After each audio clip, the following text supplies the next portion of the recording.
वो drawing room Shahana अंदाज से सजा हुआ था। कीमती सोफों पर कई अफराद बैठे हुए थे। शीबा को देखते उठकर खड़े हो गए। उनमें कमांडो एक्स मौजूद था। उसने इस्तकबाली अंदाज में आगे बढ़ते हुए कहा, शीबा यहाँ आओ, मैं इन अहम अफराद से तारुफ कराता हूँ। उन अफराद में किसी का ताल्लुक फौज से था, किसी का वजारत खारजा से था, किसी का वजारत दाखिला से था। तमाम अफराद हुकूमत के अहम शोबों से ताल्लुक रखते थे। कमांडो एक्स ने उनका तारुफ कराते हुए कहा, यह हजरात बहुत अहम है और हम जानते हैं कभी तुम्हें गुस्सा आया या कभी फरहाद ने तुम्हें ट्रैप किया और अपने तौर पर इस्तेमाल करने की कोशिश की तो तुम्हारे जरिए इन सब के दिमागों में पहुंचेगा और हमें नुकसान पहुंचाएगा। लेकिन ये हजरात अपने अपने शोबों की फर्स्ट लाइन से ताल्लुक रखते हैं। इनके पीछे लास्ट लाइन मौजूद है। हमारी तमाम बातें उनके कानों तक पहुंचती जा रही हैं। कमांडो एक्स ने उसे एक सोफे पर बैठने के लिए कहा। वो आराम से बैठ गई। फिर उसने कहा, ये तमाम हजरात तुमसे अहम मामलात में गुफ्तगू करेंगे, अपने मंसूबे पेश करेंगे। इस पर तुमसे बहस व मुबासा होगा। अगर तुम्हें अपने मुल्क और कौम से मोहब्बत होगी तो उन मंसूबों पर अमल करोगी, नहीं करोगी तब भी हमारी हुकूमत के मुख्तलिफ अहम शोबों के अफसरान को टेलीपैथी से नुकसान नहीं पहुंचेगा। वो हमेशा लास्ट लाइन में रहेंगे जो कि पर्दा राज में है। उसकी मामा ने करीब आकर कहा, बेटी ये सरकारी मामलात हैं, इनसे मेरा ताल्लुक नहीं। तुम सोच समझ कर बातें करो। ये सब तुम्हारे दोस्त हैं, मेहरबान हैं और तुम्हारे पसीने की जगह अपना खून बहा देने के लिए तैयार हैं। अगर माजी में अपने किसी एक शख्स से तुम्हें तकलीफ पहुंची है तो इसका मतलब ये नहीं कि सभी ऐसे होते हैं। तुम्हें जितनी भी मोहब्बत और वफादारियां मिलेंगी वो अपनों से मिलेंगी। मेरी दुआएं तुम्हारे साथ हैं, मामा ने बड़ी ममता से कहा। उसके सर पर हाथ रखा, फिर दुआएं देती हुई चली गई। कमांडो एक्स ने दोनों जनाना बॉडी गार्ड्स को इशारा किया, वो भी चली गई। एक शख्स ने खंखार कर गला साफ करते हुए कहा, मिस शीबा, सबसे पहले हमारी मुबारकबाद कबूल करो। तुम अपने वतन वापस आ गई हो। तुम्हारी वापसी हमारे लिए कितनी मुसरतें लाई है उसका हम लफ्जों में इजहार नहीं कर सकते। हम तुम्हारे जिस तरह काम आते रहेंगे आने वाला वक्त बताएगा। दूसरे शख्स ने कहा, हम मानते हैं बाबा साहब के दायरे में तुम्हें बड़ी मोहब्बतें मिली हैं, लेकिन ये तो सोचो वहां तुम्हें इतनी मोहब्बत और अपनायत क्यों मिली। गौर करो तो पता चलेगा। महज तुम्हारी टेलीपैथी की सलाहियत की वजह से, वरना तुम्हारी जैसी हसीन तरीन लड़कियां इसराइल में बेशुमार हैं। उनमें से कोई लड़की वहां जाए तो उसे कभी वो मोहब्बत और अपनायत नहीं मिलेगी। मैं मुख्तसर अल्फाज में समझाना चाहता हूँ, अपनों से जो मोहब्बत मिलती है वो सलाहियतों के बगैर भी मिलती है। जब तुम टेलीपैथी नहीं जानती थी तब भी तुम्हें एक हॉस्टल में बड़े प्यार और मोहब्बत से रखा गया। अच्छी तरह तुम्हारी निगरानी होती थी। यहाँ के मुतल्लिका अफसरान ने तुम्हारी परवरिश में कोई दकीका फरोगुजाश्त नहीं किया। जरा सोचो उन्होंने ऐसा क्यों किया। मिस शीबा, इसलिए कि तुम हमारी हो, हमारी हम मजहब, हमारी हर कौम और हमारी हम वतन। हम अपने यहाँ के बच्चों और बच्चियों को इसीलिए सरकारी हॉस्टल में जगह देते हैं और उनकी सलाहियतों को उभारते हैं ताकि वो बासलाहियत होकर वतन के काम आए। हमारी कोशिशें तुम्हारे साथ बराबर हुई और तुम्हें टेलीपैथी की सलाहियतें हासिल हो गई, लेकिन हुआ क्या। हमारी एक आदमी की गलती से तुम बदजन हो गई और पराए हाथों में चली गई। हम एक सवाल करते हैं, क्या एक आदमी की गलती की सजा पूरी कौम को दोगी। एक शख्स की गलती से मैं कभी अपनी कौम से नफरत नहीं कर सकती। मैं आज भी अपने वतन, अपने मजहब की हूँ और हमेशा रहूंगी और हमेशा अपनी कौम के काम आऊंगी। लेकिन असफंद यार जैसा जिम्मेदार शख्स गलती करे तो दिल टूट जाता है, आदमी बदजन हो जाता है। जब इसके मुकाबले में दूसरी कौम से, दूसरे मजहब वालों से मोहब्बत और अपनायत मिले तो क्या मुझे उनके गुण गाने नहीं चाहिए। यकीनन, लेकिन ये तो सोचो, मोहतरम की गलती से और तुम्हारी नफरतों से फायदा उठाकर उन्होंने तुम्हें इतनी मोहब्बतें दी कि तुम उनकी हो गई। ये सब सियासी चालें हैं। आज तुम्हारे पास टेलीपैथी की सलाहियतें ना हों तो वो तुम्हें कभी नहीं पूछेंगे। जब वो नहीं पूछेंगे तो मैं उनसे भी नफरत करूंगी, जिस तरह आज असफंद यार से करती हूँ। लेकिन ये बात की बातें हैं, जब वहां से नफरत मिलेगी तब देखा जाएगा। फिलहाल आप जो कहना चाहते हैं वो मैं सुनना चाहती हूँ। सबसे पहले हम ये मालूम करना चाहते हैं तुम्हारे सर की तकलीफ कैसी है। बहुत आराम है। क्या तुम हमारी फरमाइश पर ख्याल ख्वानी का मुजाहरा करोगी। वो इनकार करना चाहती थी। मैंने कहा, मुजाहरा करो, मैं तुम्हारे साथ हूँ। वो सोच के जरिए बोली, मगर तुमने तो मना किया था। ये जो मौजूद छेड़ रहे हैं, जिस तरह बातों में उलझा कर अपने मतलब की बात करना चाहते हैं और तुम्हें कायल करना चाहती हैं, उसके पेश नज़र मैंने फैसला बदल दिया है। तुम्हें टेलीपैथी का मुजाहरा करना चाहिए। क्या आप बहुत देर से मेरे पास हो। जब तुम यहाँ पहुंची तो मैं इन लोगों के दिमागों में पहुंचने लगा। इनमें से हर एक यही सोच रहा है कि फरहाद को तुम्हारे दिलो दिमाग से निकाल देना चाहिए। मेरी तुम्हारी दोस्ती इसराइली हुक्मरानों के लिए महंगी पड़ेगी। वह मुझ पर कभी भरोसा नहीं कर सकते। मैं इन्हें मजबूर करूंगी तो भरोसा करेंगे। मैं तुमसे पहले बारहा आजमा चुका हूं। पहले तो मैंने इनकी दोस्ती कबूल नहीं की, जब कबूल की तो इनकी तरफ से धोखा मिला। क्या मेरे कहने पर तुम एक बार फिर इन पर भरोसा नहीं करोगे। जरूर करूंगा। तुम चाहोगी तो फिर दोस्ती करूंगा, लेकिन एक बात याद रखो, ये तुम्हारी छोटी से छोटी, बड़ी से बड़ी ख्वाहिश पूरी कर सकती हैं, तुम्हारे हर हुक्म की तामील कर सकती हैं, लेकिन ये तस्लीम नहीं कर सकते कि फरहाद तुम्हारा आइडियल रहे। वहां बैठे हुए तमाम अफराद उसे सवालिया नजरों से देख रहे थे। फिर एक ने पूछा, मिस शीबा, तुम बहुत देर से खामोश हो। वो बोली, आप लोगों ने टेलीपैथी का मुजाहरा करने की फरमाइश की थी। मैं अब तक जितनी आवाज़ें सुन चुकी हूं उनके दिमागों में पहुंचकर उनके ख्यालात पढ़ती रही हूं। यहाँ हर एक के ख्यालात एक जैसे हैं। आज जो मौजू मेरे सामने छेड़ा जा रहा है उसके नतीजे में मुझे कायल करने की कोशिश की जाएगी कि फरहाद का साथ छोड़ दूं। क्या मैं गलत कह रही हूँ? वो सब एक दूसरे को देखने लगे। कुछ लोग अपनी जगह पहलू बदल रहे थे, कुछ सीधे होकर बैठ गए। फिर एक ने कहा, तुम वाकई दिमागों में पहुंचकर हमारे कुछ कहने से पहले ही सब कुछ समझ लेती हो। आप लोगों को यकीन आ गया हो तो बराहे मेहरबानी अब ख्याल खुआनी की फरमाइश ना करना। मैं कोई फरमाइशी प्रोग्राम नहीं हूँ। एक ने कहा, हम जो तुम्हें समझाना चाहती हैं तुमने उसका खुलासा मालूम किया।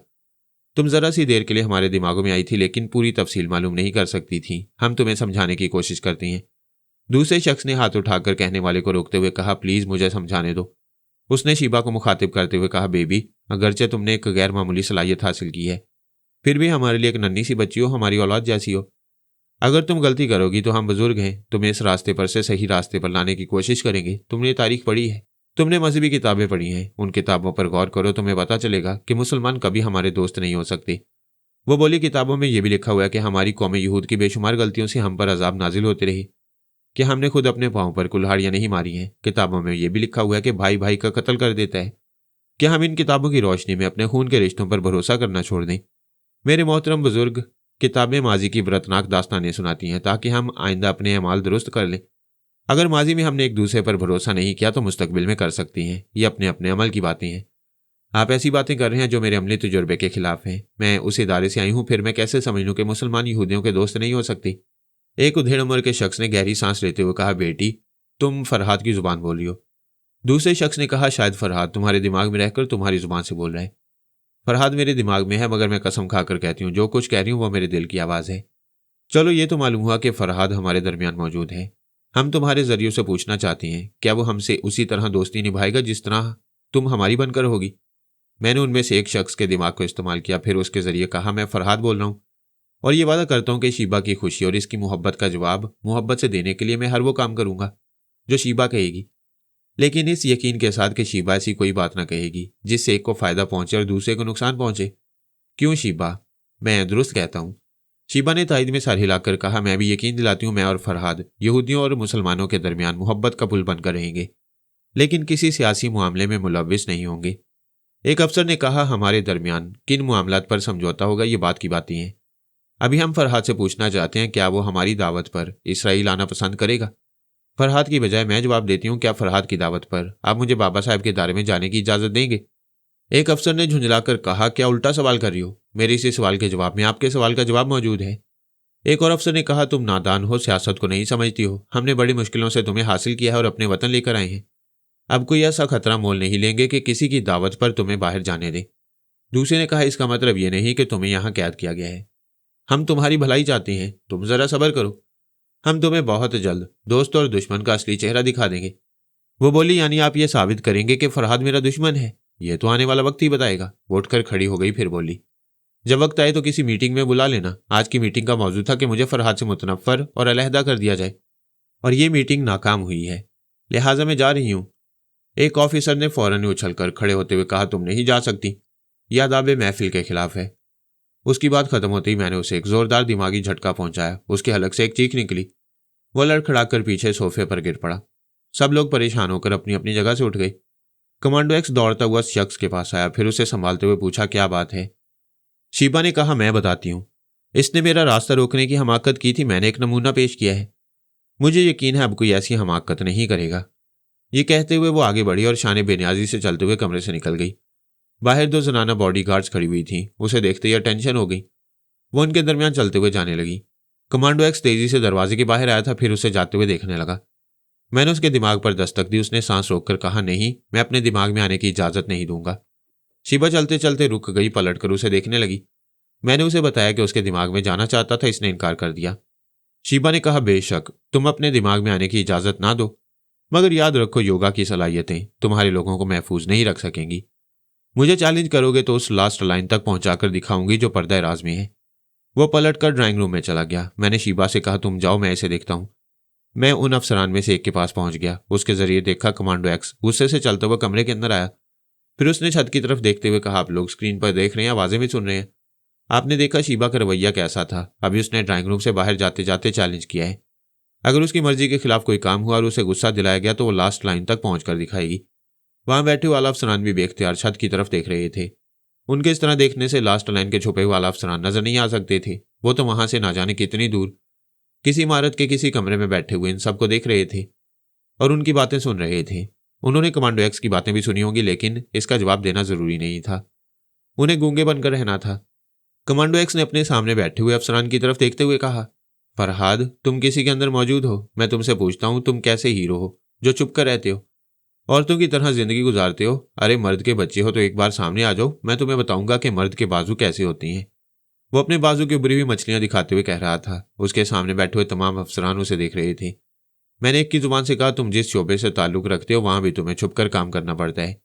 मुझे छुपने का ताना न दो, तुम कमांडोज में से एक हो। दुश्मनों की सरहदों में जाकर वहां के राज चुरा कर लाते हो और वहां तकरीबी कार्रवाइयां करते हो, मगर खुलकर सामने नहीं आते।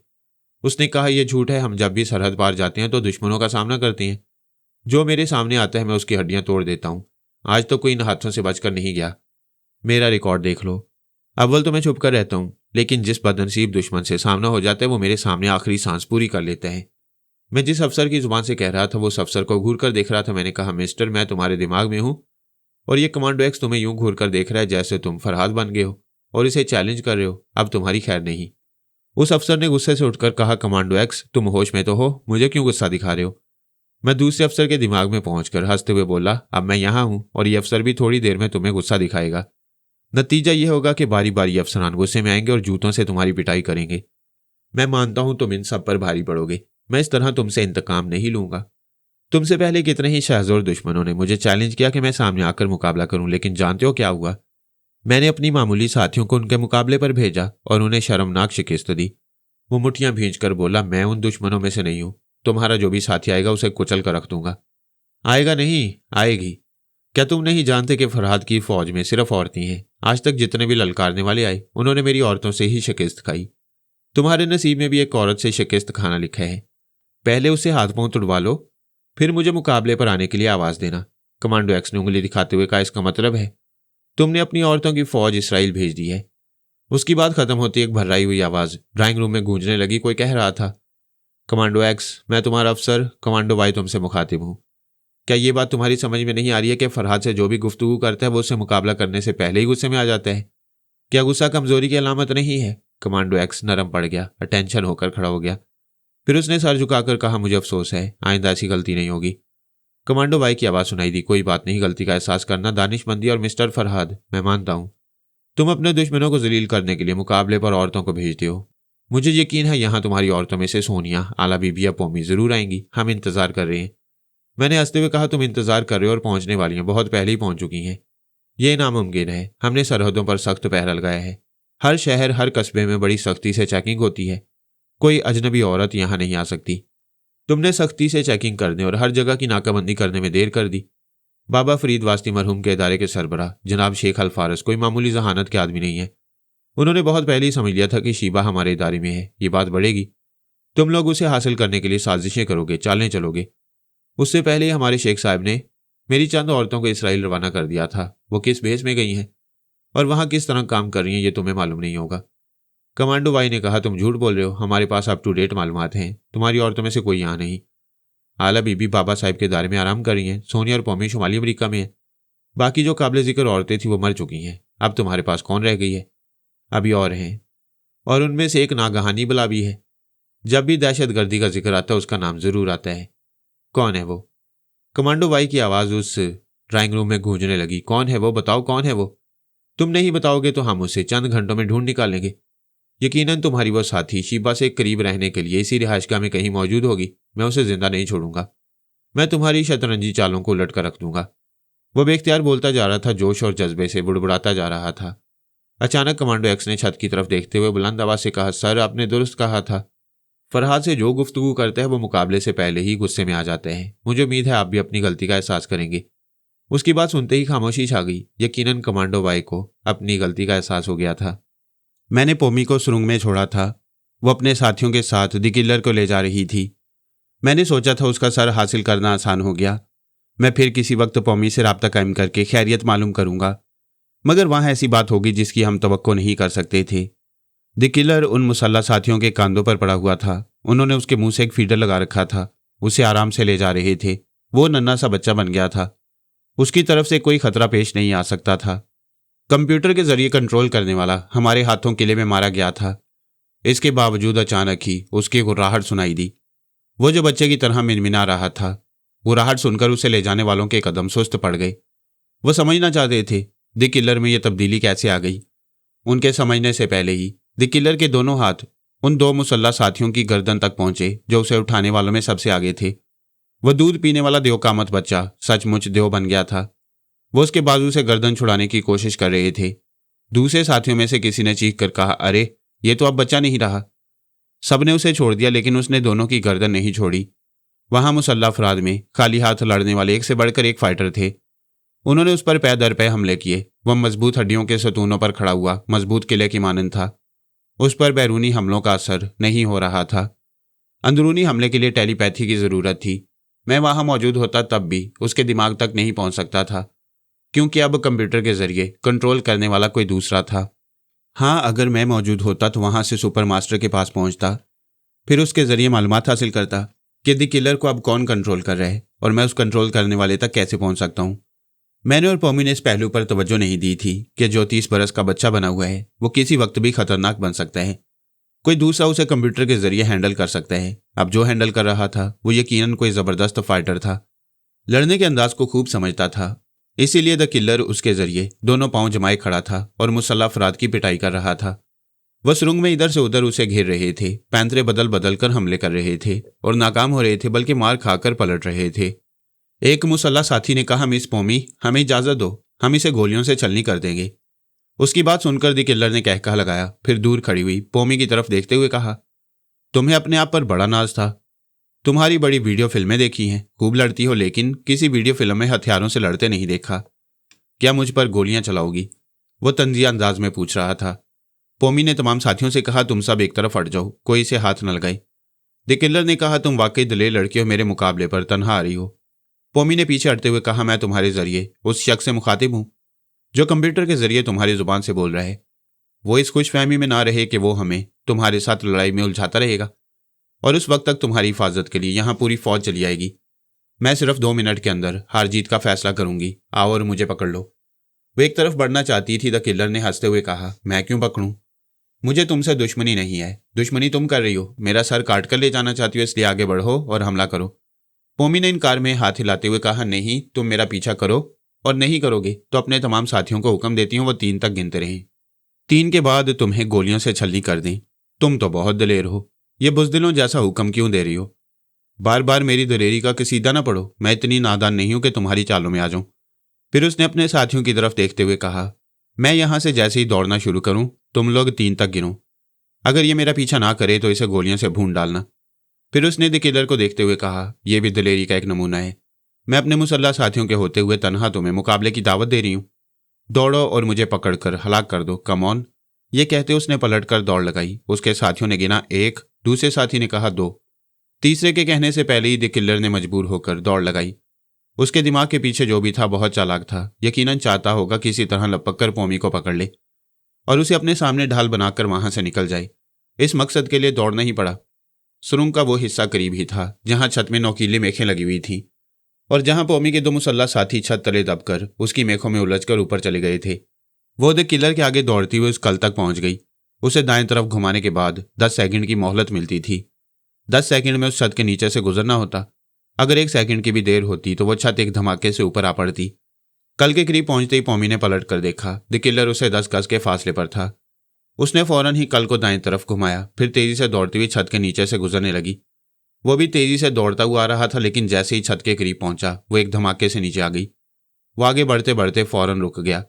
चंद सेकंड के बाद छत ऊपर अपनी जगह आकर रुक गई। अब दूसरी तरफ पॉमी नजर आ रही थी। वो दोनों हाथ कमर पर रखे मुस्कुरा रही थी। फिर उसने कहा, आ जाओ, तुमने वीडियो फिल्मों में कुछ नहीं देखा, अब मेरे लड़ने का अंदाज देखोगे मगर किसी को बताने के काबिल नहीं रहोगे। वो उसकी बातें सुन रहा था और आहिस्ता आहिस्ता उस कल की तरफ बढ़ता जा रहा था। फिर उसका हाथ कल की तरफ गया। उसने उसे दाएं तरफ घुमाया, फिर तेजी से दौड़ लगाई। छत के नीचे से गुजरने लगा। वो कल छत के इधर भी थी और उधर भी। पॉमी दूसरी कल की तरफ पहुंच गई थी।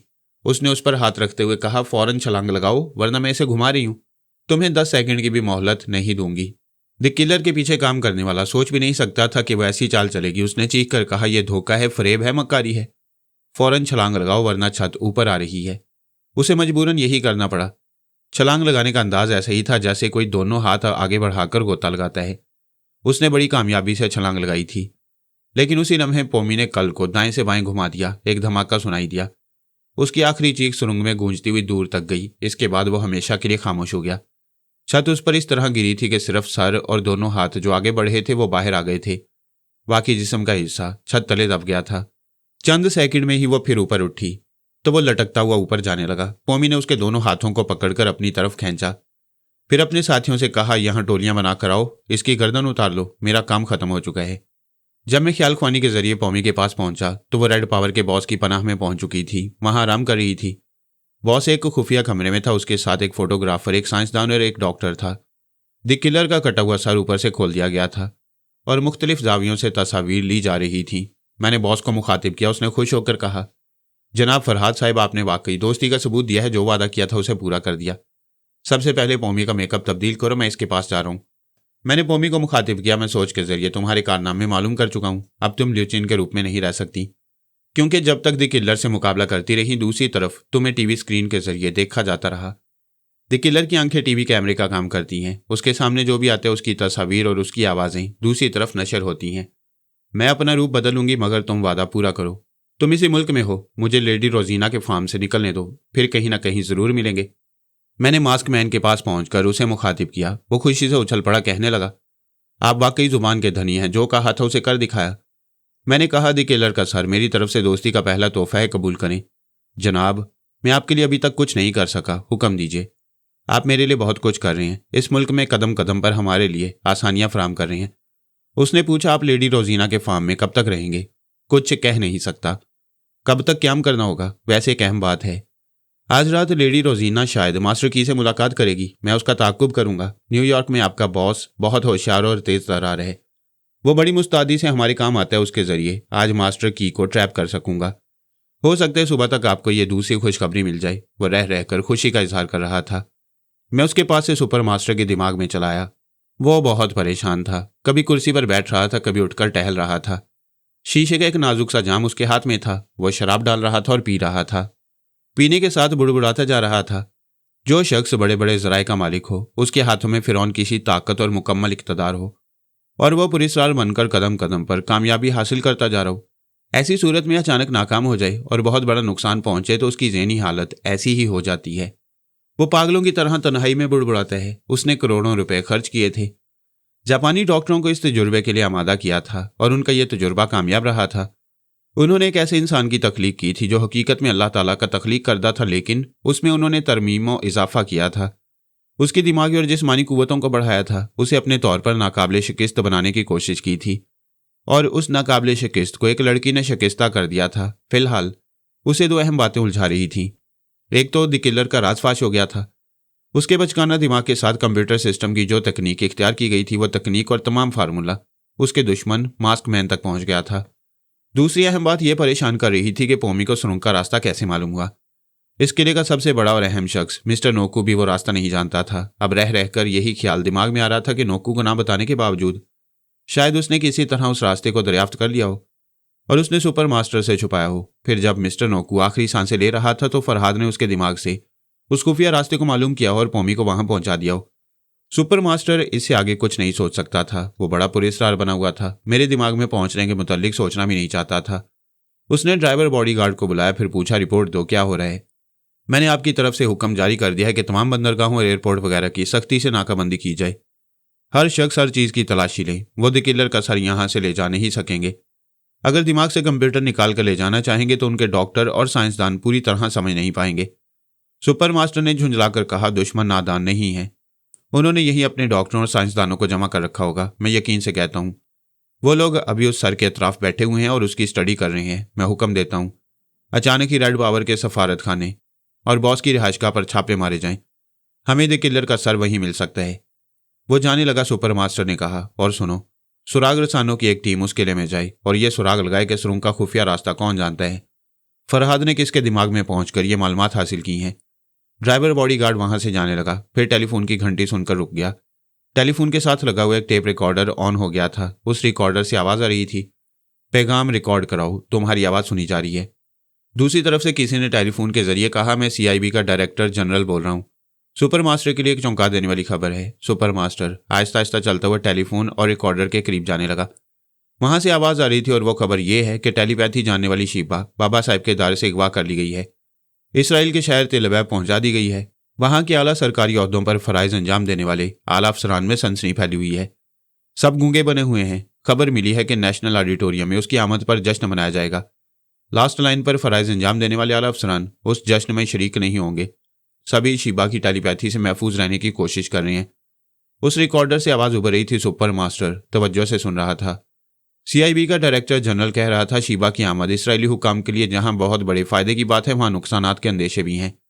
वो फरहाद और शीबा के जज्बाती रिश्ते को तोड़ना चाहते हैं। जब तक वो कामयाब नहीं होंगे, शीबा पर एतमाद नहीं करेंगे। सुपर मास्टर सुन रहा था और सोच रहा था, अगर शीबा वहां पहुंच गई है तो यकीनन बाबा साहब के दायरे से जरूर ऐसे जांबाज तेल अवीव पहुंचेंगे जो हर सूरत से उसे वापस लाने की कोशिश करेंगे। शीबा फरहाद के बाद सबसे अहम मोहरा है। हो सकता है फरहाद खुद वहां पहुंचे, और अगर वो ना गया तो सोनिया जरूर जाएगी। डायरेक्टर का पैगाम खत्म हो गया। वो खुद का टेप रिकॉर्डर खुद ही ऑफ हो गया। सुपर मास्टर ने ड्राइवर बॉडीगार्ड से कहा, मेरा ये हुक्म सीक्रेट सर्विस वालों तक पहुंचाओ। हमारे सुराग रसान जो तेल अवीव में मौजूद हैं, वहां उनकी टीम में मजीद ज़हीन और तेज तरार अफराद का इजाफा किया जाए। अगर हम शीबा को हासिल करने में कामयाब हो गए तो हमें एटम बम और हाइड्रोजन बम बनाने की जरूरत नहीं पड़ेगी। सुपर मास्टर के दिमाग में चुप रहने के यही फायदे हासिल हो रहे थे। मैं खुली किताब की तरह उसके आइंदा मंसूबों को पढ़ता और समझता जा रहा था। ड्राइवर बॉडीगार्ड उसका ड्राइवर भी था और पर्सनल सेक्रेटरी भी। वो टेली प्रिंटर के जरिए उसके तमाम अहकामात मुतलका शोबों तक पहुंचाता था। सुपर मास्टर कह रहा था, CIB के डायरेक्टर जनरल को बता दो उसका पैगाम सुन लिया गया है। उनसे पूछो न्यूयॉर्क के सुराग रसां क्या कर रहे हैं। सोनिया और फरहाद अब तक हाथ नहीं आए। मास्टर की हाथ आते आते निकल गया। क्या हम ये मनहूस खबर भी सुनेंगे कि फरहाद हमसे पहले मास्टर की तक पहुंच गया है? वो बोलते बोलते रुक गया, सर उठाकर सोचने लगा। फिर उसने ड्राइवर बॉडीगार्ड से कहा, यह बात सीक्रेट सर्विस वालों के चीफ सेक्रेटरी तक पहुंचाओ। उससे कहो, हमने द किलर की सूरत में जो नुकसान कौमी के हाथों उठाया उसकी तलाफी मुमकिन है। हम इसराइल से शीबा को हासिल कर सकते हैं। उस टेलीपैथी जानने वाली को हासिल करने के लिए हम अपनी आखिरी जहानत, आखिरी सियासत और आखिरी डॉलर तक खर्च कर देंगे, मगर उसे जरूर हासिल करेंगे। ड्राइवर बॉडीगार्ड वहां से चला गया। अभी सुपर मास्टर परेशान था, तरह तरह की तरकीबें सोच रहा था, मंसूबे बना रहा था। मैं उन मंसूबों को बाद में आकर समझ सकता था, इसलिए मास्क मैन के पास पहुंचकर उसे मुखातिब किया। उसने चौंक कर पूछा, जनाब फरहाद साहब, ये क्या हो गया? मैंने पूछा, क्या हो गया? आपके इदारे से शीबा अगवा कर ली गई और आपने हमें बताया तक नहीं। कुछ देर पहले हमारे एक सुराग रसा ने यह इतला पहुंचाई है। हाँ दुरुस्त है, और आपके जासूस बहुत ही सुस्त हैं। उसे अगवा हुए 10 घंटे गुजर चुके हैं। मैं इस बात का सख्ती से नोटिस ले रहा हूं कि मुझे ये इतला इतनी देर से क्यों मिली। बहरहाल आपसे वादा करता हूं 24 घंटे के अंदर शीबा को वहां से निकालकर बाबा साहब के इदारे में पहुंचा दूंगा। मैंने पूछा, आप शीबा को अपने पास रखना नहीं चाहेंगे? उसके पास टेलीपैथी की ताकत है। जनाब मेरा दिल बहुत चाहता है ये कुव्वत मेरे अपने मुल्क में आ जाए, लेकिन आपकी दोस्ती अजीज है। आप मेरे बनकर रहेंगे तो शीबा भी मेरा साथ देती रहेगी। मैं ये बताने आया हूँ सुपर मास्टर, शीबा को हासिल करने के लिए एडी चोटी का जोर लगा रहे। मुझे इसराइल में हर लम्हा आपके आदमियों की ज़रूरत पड़ेगी। वहाँ जो आपके अहम अफराद हैं उनकी आवाज़ों का कैसेट तैयार रखिए। मैं किसी वक्त आपसे या यहाँ के बॉस से सुन लूँगा। उनकी आवाज़ के कैसेट मेरे पास हैं, आप जब चाहें सुन सकते हैं। मैं अपनी जगह हाजिर हो गया। मुझे शीबा के पास जाना था। इसराइल में रात के 10 बजने वाले थे। इधर मुझे दिमागी तौर पर हाजिर रहना था। किसी वक्त भी पिछले दरवाजे पर दस्तक हो सकती थी। मुझे किसी लड़की के साथ लेडी रोजीना के ताक़ुब में जाना था। आज मास्टर की से पहली मुलाकात होती और शायद फैसला कुन मुलाकात होती। मैं शीबा के पास आ गया। वो एक कीमती एयर कंडीशन कार में बैठी हुई थी। वो कार नेशनल ऑडिटोरियम के उस मखसूस गेट के पास आकर रुक गई जहां उसका इस्तकबाल करने के लिए तेल अवीव की अहम शख्सियतों को मदऊ किया गया था। एक बावर्दी मुलाजिम ने पिछली सीट का दरवाजा खोला। वो बाहर आई। कितने ही लोग उसे देखकर खुशी से मुस्कुराने लगे। वो सब 2 कितारों में खड़े हुए थे। उन कितारों के दरमियान शीबा के गुजरने के लिए रास्ता बनाया गया था। उन पर फूलों की बारिश हो रही थी। 2 नन्हे खूबसूरत से प्यारे प्यारे बच्चों ने उसे गुलदस्ते पेश किए। लाउडस्पीकर के जरिए कौमी नगमा गूंज रहा था, जिसके मायने थे कि इस कौम की बेटियां मुमलिकत इसराइल के लिए अपनी जान की बाजी लगा देती हैं। यानी इस कौमी नगमे के जरिए शीबा के मिली जज्बात को उभारा जा रहा था। एक आला अफसर उसके साथ चलता हुआ उन अहम शख्सियतों से मुतारिफ कराता जा रहा था। मैं उनकी आवाज़ें सुन रहा था और ज़रा ज़रा सी देर के लिए उनके दिमागों में रहकर असलियत मालूम करता जा रहा था। वो उनके साथ ऑडिटोरियम के स्टेज पर आई। उसका ख्याल था उसे इतने लोग देखने आएंगे कि हाल खचाखच भरा हुआ होगा, मगर लोग बराए नाम थे। उनमें औरतों की तादाद कम थी और जवान लड़कियां खाल खाल नजर आ रही थीं। स्टेज पर एक शख्स बड़ी तफसील से शीबा के हालात जिंदगी बयान कर रहा था। मैंने कहा, जहां तुम कार से उतरी थी वहां इस्तकबाल के लिए यहाँ की अहम शख्सियतों को मदऊ किया गया था, मगर वो शख्सियतें मौजूद नहीं थीं। उनमें कोई सियासी लीडर था, कोई बहुत बड़ा बिजनेसमैन और सरमायादार, और चंद ऐसे यहूदी सफ़ीर थे जो मुख्तलिफ ममालिक से छुट्टियों पर आए हुए हैं, लेकिन उनमें से कोई तुम्हारे सामने नहीं आया। शीबा ने वहां के मुंतज़िम आला से पूछा, जिन लोगों को मेरा इस्तकबाल करने के लिए यहाँ होना चाहिए था वो कहाँ हैं? मुंतज़िम आला ने झिझकते हुए कहा, मिस साहिबा, यहाँ सभी मौजूद हैं। हरगिज़ नहीं, मुझसे कोई बात छुपी नहीं रह सकती। जिन लोगों को मदऊ किया गया था वो नहीं आए, और क्या मेरा इस्तकबाल के लिए यही चंद अफराद हैं जो हॉल में नजर आ रहे हैं? शीबा ने अपनी जगह से उठकर तकरीर करने वाले शख्स को मुखातिब किया और कहा, अपनी बकवास बंद करो। मेरी जिंदगी के हालात बयान करना जरूरी नहीं। मैं पूछती हूँ, यहाँ मुझे क्यों बुलाया गया है? क्या मेरी आमद पर इसी तरह जश्न मनाया जा रहा है? मुंतज़िम आला ने बड़ी आजिज़ी से कहा, मिस साहिबा, यकीनन आपका इल्म ऐसा कि हकीकत छुप नहीं सकती। हमने जिन लोगों को मदऊ किया था उनमें से किसी के सर में और किसी के पेट में दर्द है, किसी के यहाँ अचानक शादी की रस्म होने वाली है, किसी के यहाँ मौत हो गई, इसी तरह कुछ लोग नहीं आ सके। शीबा ने गुस्से से कहा, तुम कुछ लोगों की बातें करते हो, यहाँ कोई नहीं आया। सिर्फ ऐसे लोग हैं जिन्हें मेरी टेलीपैथी से कोई खौफ नहीं। ये जो मेरे सामने हॉल में नजर आ रही है, ये सच्चे और खरे लोग हैं। ये जानते हैं कि मैं इनके दिमागों में पहुंचकर इनके बारे में असलियत मालूम करना चाहूंगी तो इनका ज़ाहिर व बातन एक होगा। मुझे इनकी आमद पर खुशी हो रही है, मगर जो लोग नहीं आए मैं उन्हें अभी बुलाकर रहूंगी। उसने मुंतज़िम आला से कहा, आप यहाँ से जाएं और टेलीफोन का रिसीवर उठाकर उनके नंबर डायल करें। फिर उनसे सवाल करें कि उन्होंने यहाँ आना क्यों ज़रूरी नहीं समझा। जो अहम लोग नहीं आए थे उनसे मुंतज़िम आला मुतासिर था। उनसे सवालात नहीं करना चाहता था, लेकिन मैं उसे जबरन पलटाकर उधर ले गया जहाँ टेलीफोन था। फिर उसने रिसीवर को उठाया, उसके दिमाग से एक नंबर मालूम किया और उसे डायल कराने लगा। वो अपने इख्तियार में नहीं था, मेरी मर्जी के मुताबिक अमल करता जा रहा था। थोड़ी देर बाद दूसरी तरफ घंटी बजी। वहां से किसी की आवाज़ सुनाई दी। इधर इसने कहा, मैं मुंतज़िम आला बोल रहा हूँ। मिस शीबा सख्त नाराज़ हैं। वो पूछ रही हैं आप यहाँ क्यों नहीं आए? मैंने पहले ही माजरत चाही थी, मेरी तबीयत ठीक नहीं है। मुंतज़िम आला ने रिसीवर रख दिया। मैं दूसरी तरफ बोलने वाले के पास पहुंच गया। वो बहुत बड़ा बिजनेसमैन था, अपने दोस्तों के साथ बैठकर शराब पी रहा था और कारोबारी गुफ्तगू कर रहा था। जरा सी देर में पता चल गया वो शीबा का सामना करने से महज इसलिए कतरा रहा था कि वो दिमाग में पहुंचकर इनकम टैक्स की चोरी और चोर बाजारी के सिलसिले में सारा भेद खोल देगी। उसके हाथ में शराब का जाम था। अचानक ही वो हाथ से छूटकर मेज पर गिर पड़ा। वो चलकर खड़ा हो गया। उसके दिमाग में आवाज़ आई, मैं शीबा बोल रही हूँ, 15 मिनट के अंदर नेशनल ऑडिटोरियम में पहुंच जाओ, वरना जानते हो क्या होगा। मैंने बात अधूरी छोड़ दी। उसके दिमाग पर काबिज हो गया। उसने शराब की बोतल को उसकी गर्दन से पकड़ लिया, फिर उसे मेज पर दे मारा। बोतल टूटकर आधी रह गई। शराब दूर तक बिखर गई। उसके कारोबारी दोस्त फौरन ही खड़े होकर पीछे हट गए। उसे हैरानी से देखते हुए बोले, ये तुम्हें क्या हो गया है? उसने टूटी हुई बोतल उनकी तरफ दिखाते हुए कहा, मुझ पर शीबा की तरफ से बेखुदी का मर्ज तारी हो गया है। मैं अपने आप में नहीं हूं। इस टूटी हुई बोतल से किसी को भी हलाक कर सकता हूं। मैंने उसके दिमाग को आज़ाद छोड़ दिया। उसके हाथ से वो टूटी हुई बोतल छूट गई। मैंने कहा, तुम देख चुके हो तुम पर बेखुदी का मर्ज कैसे तारी हो गया था। अगर तुमने मेरे हुक्म की तामील नहीं की तो टूटी हुई बोतल से अपने एक एक साथी को हलाक करोगे और एक बाइज्जत बिजनेसमैन की बजाय कातिल कहलाओगे। फिर यह कानून समझेगा कि तुम्हारे साथ क्या सलूक किया जाना चाहिए। उसने खौफ से थर थर कांपते हुए दोनों हाथ जोड़कर कहा, मिस शीबा, मुझे माफ़ कर दो, मैं अभी आ रहा हूँ। मैं इंतज़ार कर रही हूँ। मैं फिर मुंतज़िम आला के पास पहुंच गया। उसके जरिए दूसरे नंबर डायल कराए। फिर दूसरी तरफ की आवाज़ सुनकर एक खातून के पास पहुंच गया। वह पूरे मुल्क में एक नहायत ही शरीफ, इज्जतदार और अवाम की खिदमतगार कहलाती थी। उसे बड़े बड़े बिजनेसमैन हज़ारों लाखों डॉलर चंदे के तौर पर देते थे ताकि वह ज़रूरतमंदों के काम आती रहे। इस वक्त वह एक बहुत बड़े बिजनेसमैन के पास बैठी उसे पूछ रही थी, तुम मुझे चंदे आफ्ताब चंदे माफ्ताब कहते हो, क्या इसीलिए हज़ारों डॉलर चंदे के तौर पर देते हो? मैंने उसके दिमाग में कहा, मैं भी तुम्हें चंदा देना चाहती हूँ, सीधी नेशनल ऑडिटोरियम में चली आओ।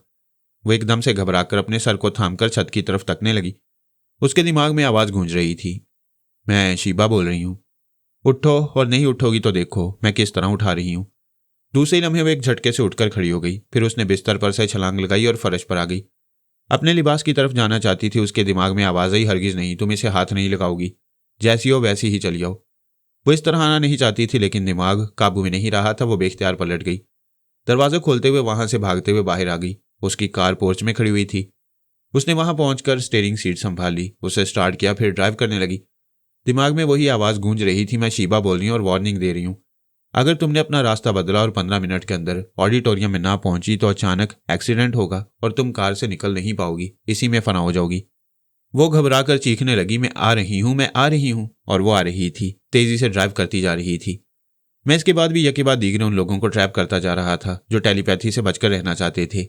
उधर शीबा ने ऑडिटोरियम में बैठने वालों से गुफ्तगू का सिलसिला शुरू किया था। उनसे अच्छी अच्छी बातें कर रही थी और यकीन दिला रही थी आधे घंटे के अंदर वो तमाम अफराद यहाँ पहुंच जाएंगे जो अपनी कमजोरियों को, अपनी जलालत को छुपाने के लिए मुझसे कतराना चाहती हैं। यह के बाद दीगरे वो तमाम अफराद ऑडिटोरियम में पहुंचने लगे। वो जिस हालत में पहुंच रहे थे वो हालत काबिल दीद थी। सबसे पहले बिजनेसमैन पहुंचा। उसके हाथ में शराब की टूटी हुई बोतल थी। उसने पतलून और कमीज पहन रखी थी मगर पांव नंगे थे। इसी तरह भागता चलाया था। शीबा ने कहा, तुम्हें मेरे इस्तकबाल के लिए बुलाया गया था, तुम नहीं आए। मेरी तौहीन करने वाले, अब तुम्हारी तौहीन होगी। तुम अपना कच्चा चट्ठा अपनी जुबान से बयान करो ताकि तमाम हाजरीन सुन सकें। वो गिड़गिड़ाने लगा, मुझे माफ कर दो, आइंदा ऐसी गलती नहीं करूंगा। उसने डांट कर कहा, जो कह रही हूं वही करो। मेरे सामने ना आकर जो बात छुपाना चाहते थे अब हाजरीन के सामने उसे बयान करो। मैंने उसके दिमाग में कहा, जो बात अब तुम्हारे दिमाग में कही जा रही है उसे मैं तमाम लोगों के सामने नहीं कहना चाहती। तुम बेख्तियार इस टूटी हुई बोतल से अपने सामने वालों पर हमला करोगे। यकीन ना हो तो टेलीपैथी के अमल से बचने की कोशिश करो। इससे पहले तुम एक नमूना देख चुके हो। उसने घबराकर चीखते हुए कहा, नहीं नहीं, मैं किसी को कत्ल नहीं करूंगा। उसने अपने हाथ की टूटी हुई बोतल एक तरफ फेंक दी। फिर चीख चीख कर कहने लगा, मैं चोरबाजारी करता हूं, मैं इनकम टैक्स की अदायगी नहीं करता हूं।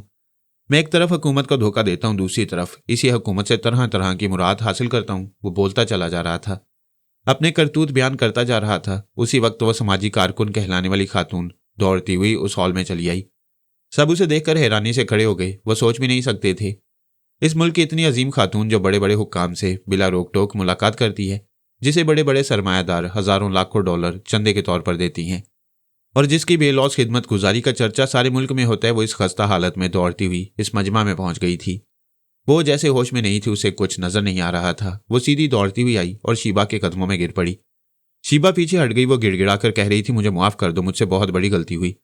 उसने कहा, मुआफी मुझसे न मांगो। यहाँ जो शरीफ खवातीन और मर्द मुझसे मुलाकात करने हैं उनके सामने अपना असल धंधा बयान करो।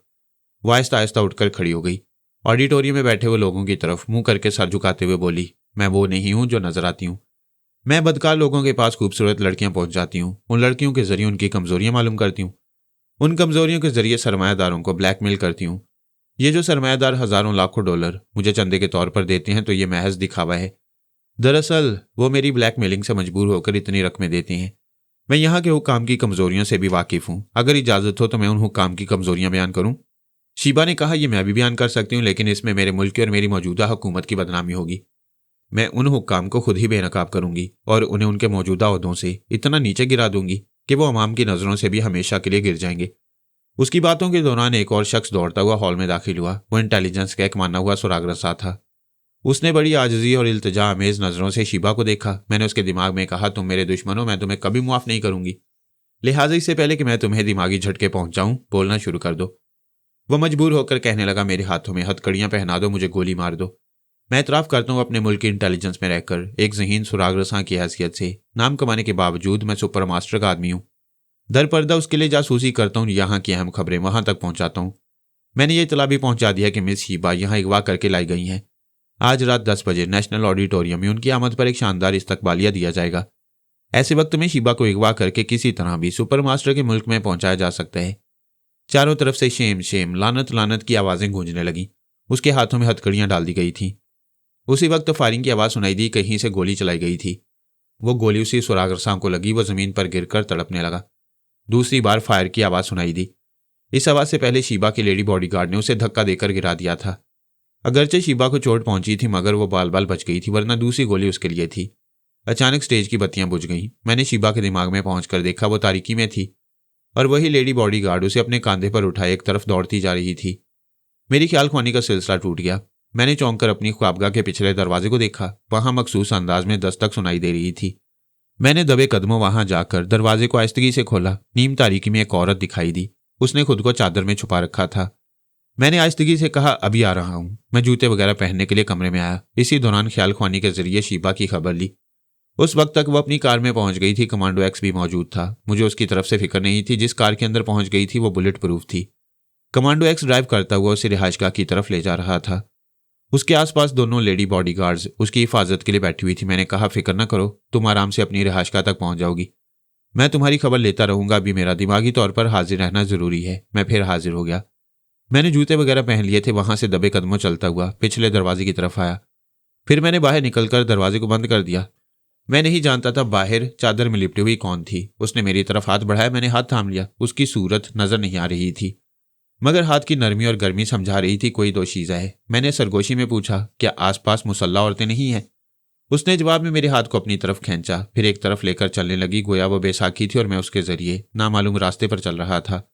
रास्ते का मतलब ये नहीं कि पांव तले कोई पुख्ता सड़क थी। पहले तो हम रिहाइशगाह के पाए बाग से गुजरते रहे, फिर अहाते को पार करने के बाद ऊंचे नीचे टीलों से गुजरना पड़ा। कहीं मैं ठोकर खाते खाते बचा, कहीं जानबूझकर ठोकर खाई ताकि उसका सहारा मिले तो कुछ और समझने का मौका मिले। कुछ दूर जाने के बाद मैंने पलट कर देखा। उस रिहाइशगाह की चंद रोशन खिड़कियां नजर आ रही थीं। हमारे एक तरफ लेडी रोजीना का फार्म था, दूसरी तरफ ऊंची पहाड़ी। हम उसके दामन में ऊंचे नीचे रास्ते से गुजरते जा रहे थे।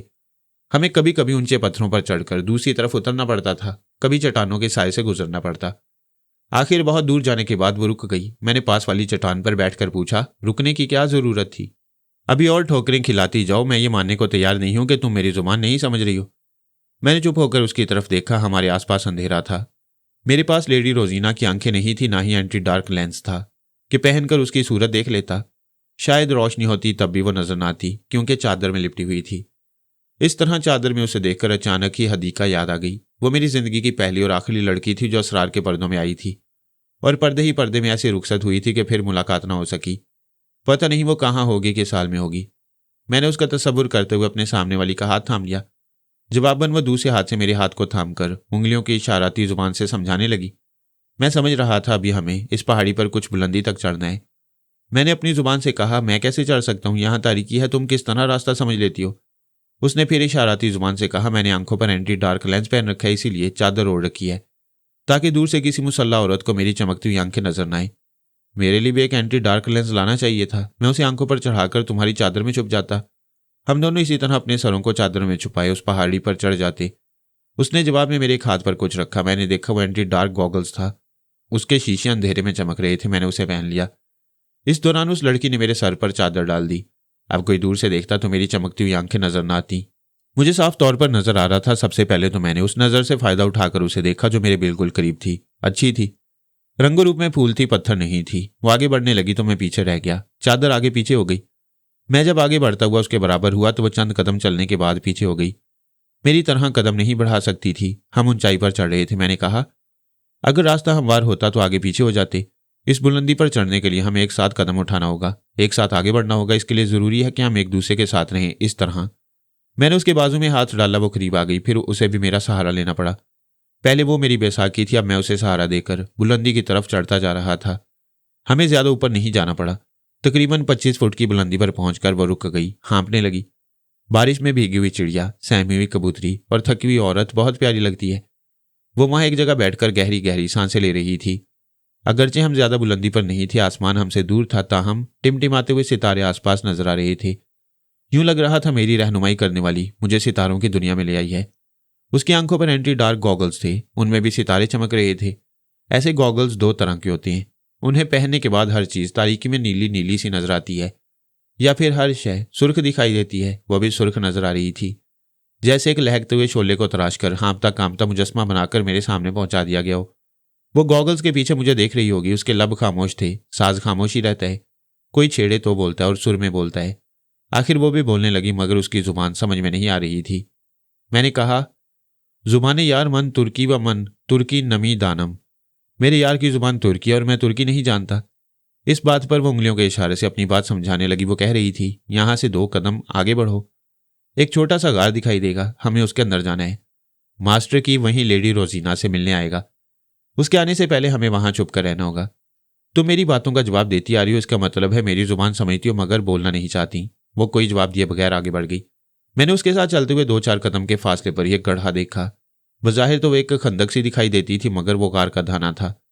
उसके अंदर ना जाने कितनी दूर तक रास्ता गया होगा। वहां ऐसी कोई जगह होगी जहां मास्टर की और लेडी रोजीना ने मुलाकात करना मुनासिब समझा होगा, वरना लेडी रोजीना उसे अपनी रिहाइशगाह में भी मुलाकात के लिए बुला सकती थी। मैंने साथी से पूछा, लेडी ने इतनी दूर मुलाकात करना क्यों मुनासिब समझा? वो आराम से अपनी रिहाइशगाह में मास्टर की को बुला सकती थी। वो अपनी जुबान में कहने लगी, लेडी रोजीना किसी भी गैर मर्द को रिहाइशगाह में नहीं बुलाती। सिर्फ वही शख्स वहां दाखिल हो सकता है जो आइंदा उसका शौहर बनने वाला हो। हमने गार के धाने में कदम रखा। एंटी डार्क गॉगल्स का ये बड़ा फायदा है, ऐसी तारीकी में टॉर्च वगैरह की जरूरत पेश नहीं आती, हर चीज दिखाई देती है। अब रास्ता हमवार था, इसके बावजूद उसने मेरे हाथ को थाम लिया। गार के अंदर छोटे बड़े पत्थर थे, टेढ़ी मेढ़ी चट्टानों से बनी हुई दीवारें थीं। सर उठाकर देखने से उसकी छत पर ऐसी नोकीली चट्टानें भी नजर आती थी जैसे वो अब तब में सर पर गिर पड़ेंगी। हम जिस सुरंगनुमा रास्ते से गुजर रहे थे उस रास्ते पर ऊंचे ऊंचे पत्थर थे। हमें कभी उन पत्थरों पर चढ़कर दूसरी तरफ जाना पड़ता था और कभी उन पत्थरों और दीवारों के दरमियानी शगाफ से गुजरना पड़ता। अगरचे रास्ता दुश्वार गुजार था, ताहम अपने आप को छुपाए रखने के लिए ऐसी जगहें थी जहां हमें कोई ढूंढ नहीं सकता था।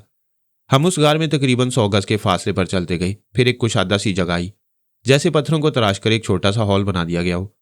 उस हॉल में भी मुख्तलिफ जगह बड़े बड़े ऊंचे पत्थर रखे हुए थे, टेढ़ी मेढ़ी चट्टानों में छुपने की जगह थी। मैंने कहा शायद वो इसी जगह मुलाकात करेंगे। साथी ने तायद में सर हिलाया, मगर मेरा हाथ थामकर आगे बढ़ती गई। हम एक बड़े शगाफ से गुजरकर उस हॉलनुमा जगह से आगे बढ़ गए।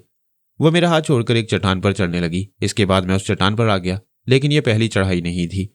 हम मुख्तलिफ पत्थरों और चट्टानों पर चढ़ते चले गए। जब एक जगह पहुंचकर रुके तो मुझे वही हॉलनुमा मुकाम नजर आया जहां से हम गुजर कर आए थे और जहां मास्टर की लेडी रोजीना से मिलने वाला था। गोया हम इस हॉल की छत पर ऐसी जगह पहुंच गए थे जहां आराम से बैठकर या लेटकर उन्हें देख सकते थे और उनकी बातें सुन सकते थे, मगर उन्हें नजर नहीं आ सकते थे। वहां पहुंचकर मेरी रहनुमा साथी ने अपने शाने से एक बैग को उतारा, उसे एक तरफ रख दिया, फिर एक पत्थर से टेक लगाकर बैठ गई। घर में पहुंचने के बाद हमने चादर उतार दी थी। उसका सरापा मेरी निगाहों के सामने था। मैं पास आकर बैठ गया। सर्दी शबाब पर थी। हमने मौसम की मुनासबत से गर्म लिबास पहन रखा था। सर पर फर की टोपियां थी जो कानों को ढांप रही थीं। पाँव में गर्म मोजे और बेआवाज चरमी जूते थे। मैंने पूछा वो कब तक आएंगे। उसने इशारों की जुबान से कहा मैं नहीं जानती। मादाम ने मुझसे कहा था मैं रात के 9 बजे तुम्हें यहाँ लाकर छुपा दूं। वो 1 घंटे बाद भी आ सकते हैं और आधी रात के बाद भी पहुंच सकती हैं। उनका इंतजार तकलीफदेह होगा, मगर इंतजार करना ही पड़ेगा। जहां तुम्हारी जैसी रहनुमा साथी हो वहां इंतजार की तवालत का पता ही नहीं चलता, सारी रात आंखों ही आंखों में कट जाती है। उसने उंगलियों के इशारे से कहा अगर तुम जुबान से ना बोलो, सिर्फ इशारों में गुफ्तगू करो तो बेहतर होगा। वो किसी वक्त भी पहुंच सकते हैं, यूं तुम्हारी आवाज उनके कानों तक पहुंच सकती है। तुम्हारा हुक्म सार आंखों पर लो, जुबान बंद कर ली, होंठ सी लिए। सरे तस्लीम खम है जो मजाज यार में आई। मैं चुप हो गया। वो पहले ही गूंगी बनी हुई थी। हम दोनों बड़ी खामोशी से पहाड़ जैसे वक्त को काटने लगे। वक्त पहाड़ बन जाए तो उसे मोहब्बत से, शनासाई से, राजदारी से धीरे धीरे काटा जाता है। फिर बहुत सारा वक्त गुजर गया। रात खामोश रही। गार में सन्नाटा रहा। किसी के कदमों की चाप सुनाई नहीं दी। शिकार के फंसने का इंतजार करना बड़ा ही सबर आजमा होता है। ऐसी सबर आजमाई को मछली का शिकार करने वाले ही समझते हैं कि किस तरह पानी में लाशा डालकर सुबह से शाम हो जाती है। बाजुकात फिर भी मछली नहीं फंसती, लेकिन सोनिया धोखा नहीं खा सकती थी। उसने लेडी रोजीना का मुकम्मल प्रोग्राम मालूम किया होगा, तभी मुझे इस लड़की के साथ यहां तक पहुंचाया। वो खुद कहां थी ये मैं नहीं जानता, बस इतना जानता था कि उसकी प्लानिंग के मुताबिक मछली नहीं मगरमच्छ फंसने वाला था। शीबा को मैंने उस मुकाम पर छोड़ा था जब वो अनजाने दुश्मनों की गोलियों की जद में थी। एक लेडी बॉडीगार्ड ने उसे अपने कांधे पर उठाकर वहां से भागते हुए उसकी जान बचाई थी और उसे बुलेट प्रूफ कार के अंदर पहुंचा दिया था। यह समझने के लिए ज्यादा जहानत की जरूरत नहीं थी कि किसी ने उस पर गोली चलाई। यह फायरिंग उस वक्त शुरू हुई जब इसराइली इंटेलिजेंस का एक जासूस बहुत बुरी हालत में नेशनल ऑडिटोरियम के स्टेज पर आया।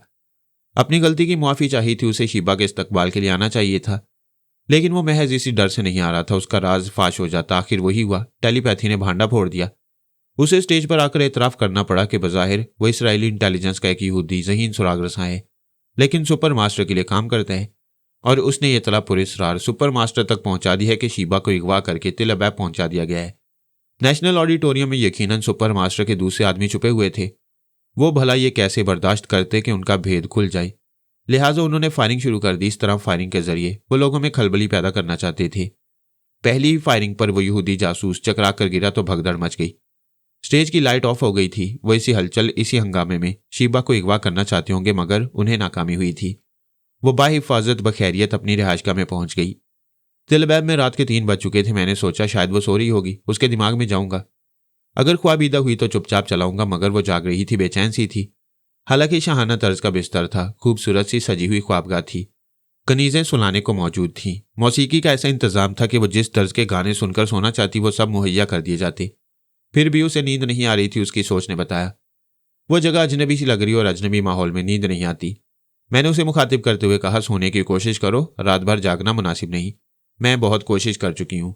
अपने दिमाग को हदायत देकर सोना नहीं चाहती। वो क्यों? हदायत देने के बाद गहरी नींद आ जाती है। मैंने फैसला कर लिया है, जब तक तुम्हारे पास नहीं आ जाऊंगी सुकून से नींद पूरी नहीं करूंगी। शीबा, ये सब मुकद्दर के खेल हैं। तुम मेरे पास आना चाहती थी, अचानक ऐसे हालात पेश आ गए। तुम किसी नादान बच्ची की तरह यूं फैसले न करो। चलो बिस्तर पर लेट जाओ, मैं तुम्हें टेलीपैथी के हाथों से थपक थपक कर सुला दूंगा। मेरे समझाने मनाने पर वो बिस्तर पर लेट गई, आंखें बंद कर लीं, जिस्म को ढीला छोड़ दिया। फिर मैं उसे टेलीपैथी के जरिए थपकना ही चाहता था कि आंख खुल गई। मैं चौंक गया। उसकी ख्वाबगाह का दरवाजा खुल रहा था और लेडी बॉडीगार्ड की आवाज़ सुनाई दे रही थी। वो कह रही थी, कमांडो एक्स, इस वक्त मिस शीबा के कमरे में जाना मुनासिब नहीं है। शीबा ने दरवाजे की तरफ देखा। वो खुल चुका था। वहां कमांडो एक्स खड़ा लेडी बॉडीगार्ड से कह रहा था, यू शट अप, तुम्हारी जो ड्यूटी है उसे अंजाम दो, मैं दरवाजे को अंदर से बंद कर रहा हूं। लेडी बॉडीगार्ड ने कहा, तुम भूल रहे हो, मिस शीबा को यहां पहुंचाने से पहले यह तय किया गया था कि उनकी ख्वाबगाह के दरवाजों में अंदर से चिटकनी नहीं लगाई जाएगी, वरना मिस शीबा इसे अंदर से बंद करके टेलीपैथी के जरिए बाहर वालों को नुकसान पहुंचा सकती हैं। कमांडो एक्स ने चौंक कर उस दरवाजे को देखा। वाकई अंदर से चिटकनी लगी हुई नहीं थी। उसने नागवारी से कहा, ठीक है, तुम बाहर जाओ और इस दरवाजे को लॉक कर दो, किसी को अंदर आने की इजाजत ना देना। जब तक मैं नहीं कहूंगा यह दरवाजा नहीं खुलेगा। ये कहते हुए उसने एक झटके से दरवाजे को बंद कर दिया। शीबा ने बिस्तर से उतरते हुए पूछा, यह क्या हरकत है? तुम मेरी इजाजत के बगैर यहां क्यों आए हो? दरवाजा क्यों बंद है? वो मुस्कुराते हुए बोला, रात है, तन्हाई है, कोई मुदाखलत करने वाला नहीं, कोई तुम्हें अपनी तरफ मुतवज्जा भी नहीं करेगा, लिहाजा मुझे गौर से देख सकती हो, अच्छी तरह परख सकती हो। वो करीब आते हुए बोला, मुझे अच्छी तरह देखो, क्या मैं फरहाद से किसी तरह कम हूं? मेरे मर्दाना हुस्न पर हजारों लड़कियां मरती हैं, मगर मैं किसी को लिफ्ट नहीं देता। वह जरा फासले पर आकर रुक गया।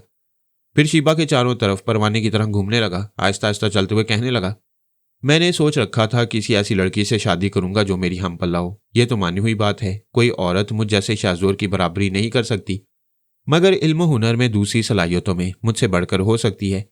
और तुम्हारे पास टेलीपैथी का इल्म ऐसा है जिसने तुम्हें मेरे बराबर कर दिया है। शीबा ने हकारत से कहा, मेरी बराबरी करने आए हो? क्या हराम मौत मरना चाहते हो? उसने कह कहा लगाया, फिर कहा, मानता हूं तुम्हारा इल्म इस दुनिया का सबसे खतरनाक हथियार है, लेकिन मेरे लिए बेअसर होगा। तुम कभी मेरे दिमाग में ना पहुंच सकोगी, ना नुकसान पहुंचा सकोगी। उसने चारों तरफ घूमते हुए सामने आकर उसके हाथ को थाम लिया। वो हाथ छुड़ाने की कोशिश करते हुए बोली, खबरदार, मुझे हाथ ना लगाना, छोड़ो मेरा हाथ। छुड़ाकर देख लो, मेरी गिरफ्त बहुत हल्की है, फिर भी ये फूल जैसे हाथ निकल नहीं सकेंगे। उसने उसे अपनी तरफ खींच लिया। मैं ये कभी बर्दाश्त नहीं कर सकता था। मैंने अचानक उसके दिमाग में पहुंचने की कोशिश की। उसने सांस रोक ली, फिर कहा, दिमाग में आना चाहती हो? मैं पहले ही कह चुका हूं, मेरी इजाजत के बगैर मुमकिन नहीं। मैं परेशान हो गया। उसका दिमाग मेरे हाथ नहीं आ रहा था, और शीबा जिस्मानी तौर पर नाजुक सी थी, वो लड़ना नहीं जानती थी। लड़ना तो दूर की बात है, अपना बचाव भी नहीं कर सकती थी। वो चीखने लगी, फरहाद, मुझे बचाओ, इस दरिंदे से बचाओ। वो हंस रहा था और कह रहा था, मैं आज तुम्हें इतनी मोहब्बत दूंगा, इतनी मुसरतें दूंगा कि तुम फरहाद को भूल जाओगी। मैं बाज हालात में किस कदर बेबस हो जाता हूं, ये उस वक्त पता चल रहा था। मैं जिस्मानी तौर पर इतनी दूर नहीं पहुंच सकता था, दिमागी तौर पर शीबा के काम नहीं आ सकता था। कमरा बंद था, भला उसकी मदद कौन कर सकता था, जबकि कमांडो एक्स उसकी ख्वाबगाह में था। उसकी मौजूदगी बता रही थी कि शीबा के दिमाग से फरहाद को मिटाने के लिए यह चाल चली जा रही है, और इस मंसूबे में कमांडो एक्स के बड़े भी शामिल हैं, इसलिए उसे छूट दी गई है। वो शीबा को दोनों बाजू में उठाए पलंग के पास आया, फिर उसे बिस्तर के मुलायम गद्दे पर फेंक दिया। हंसते हुए कहने लगा, मैं तुम्हें आखिरी मौका देता हूं, चीख चीख कर फरहाद से मदद तलब करो। जब वो तुम्हारे काम ना आए तो समझ लो वो नाकारा है। मर्द उसे कहते हैं जो ऐसे नाजुक वक्त पर औरत के काम आए। शीबा मेरी हदायत के मुताबिक अचानक ही हंसने लगी, बिस्तर पर लौटकर जरा दूर हो गई, फिर उठकर बैठते हुए बोली, अभी अभी फरहाद ने साबित कर दिया वो नाकारा नहीं है, वो काम आ रहा है, अब तुम किसी काम के नहीं रहोगे। वो फातिहाना अंदाज में उसके करीब आना चाहता था, मगर ये बातें सुनकर सीधा खड़ा हो गया। शीबा को सोचती हुई नजरों से देखते हुए बोला, क्या तुम ये कहना चाहती हो कि फरहाद यहां आएगा और मेरे हाथों बेमौत मरेगा? कोई जरूरी नहीं है वो खुद पहुंचे, उसने मेरी हिफाजत के इंतजामात पहले ही कर दिए हैं। वो बिस्तर से उतर गई। पलंग के दूसरी तरफ से चलते हुए उधर से घूमकर कमांडो एक्स के पास आते हुए बोली, मैं खुद करीब आ रही हूं, लेकिन तुम मुझे हाथ नहीं लगा सकोगे। वो करीब आ गई। कमांडो एक्स ने हाथ बढ़ाया। उसी लम्हे उसका हाथ किसी की गिरफ्त में आया। एक झटका सा लगा। किसी ने जूडो का दाव इस्तेमाल किया था। वो उलटकर कलाबाजी खाता हुआ दूर जाकर फर्श पर चारों शाने चित हो गया। कोई उसके साथ ऐसा सलूक करेगा ये बात वो ख्वाब में भी नहीं सोच सकता था। उसने एक बारगी उल्टी कलाबाजी खाई और फर्श पर से उछलकर खड़ा हो गया। पलट कर देखा तो शीबा के पास वही लेडी बॉडीगार्ड खड़ी हुई थी। कमांडो एक्स ने गुस्से और हैरानी से उसकी तरफ उंगली उठाकर पूछा, क्या तुमने मेरे साथ ये गुस्ताखी की है? वो दोनों हाथ कमर पर रखकर बोली, गुस्ताखी नहीं, हजामत की है। तुम ये भूल गए थे कि मैं शीबा की बॉडीगार्ड हूं। कमांडो एक्स बड़ी फुर्ती से पैंतरे बदलता हुआ आया, फिर लेडी बॉडीगार्ड पर हमला किया। यकीनन उसका हमला कामयाब होता, लेकिन वो बॉडीगार्ड पैंतरे बदलकर दूर निकल गई। फिर उसने कहा, कमांडो एक्स, मुझे बाबा साहब के दायरे में जो पहला सबक सिखाया गया है वो ये कि लड़ते वक्त कभी गुस्से, जोश और जज्बात में नहीं आना चाहिए। दूसरी बात जो सिखाई गई वो ये कि किसी शहजोर के हाथ नहीं आना चाहिए। दूर ही दूर से ताक कर हमले करने चाहिए। कमांडो एक्स बाबा साहब के इदारे का हवाला सुनते ही ठिठक गया। उसने चुभती हुई नजरों से देखते हुए पूछा, तुम कौन हो? मैं एक चैलेंज हूं, जब तक यहां मौजूद हूं तुम शीबा को हाथ नहीं लगा सकोगे। वो पैंतरा बदलते हुए बोला, शायद तुम्हें मेरी कुव्वत का अंदाजा नहीं है। अभी तुम्हारा चैलेंज खाक में मिल जाएगा। लेकिन तुमने बाबा साहब के इदारे का हवाला दिया है, बताओ कौन हो तुम? वह जवाबन पैंतरे बदलते हुए बोली, तुम्हारी दुनिया के दहशतगर्द। मुझे नागहानी बुला कहते हैं, वैसे मेरा नाम आमना है। ये कहते उसने घूमकर उसके मुंह पर एक लात रसीद की, फिर कहा, और जिसके दिन पूरे हो जाते हैं वही आमना का सामना करता है। मेरी ख्याल ख्वानी का सिलसिला अचानक टूट गया। रहनुमाई करने वाली लड़की ने मेरे बाजू को हौले से झिंझोड़ा था। मैंने उसकी तरफ देखा। वो उंगलियों की इशाराती जुबान से कह रही थी, संभल जाओ, मास्टर की आ रहा है। मैंने चौंक कर अपनी साथी को देखा। ख्याल ख्वानी के बाद कोई चौंका दे तो यूं लगता है जैसे अभी आंख खुली हो।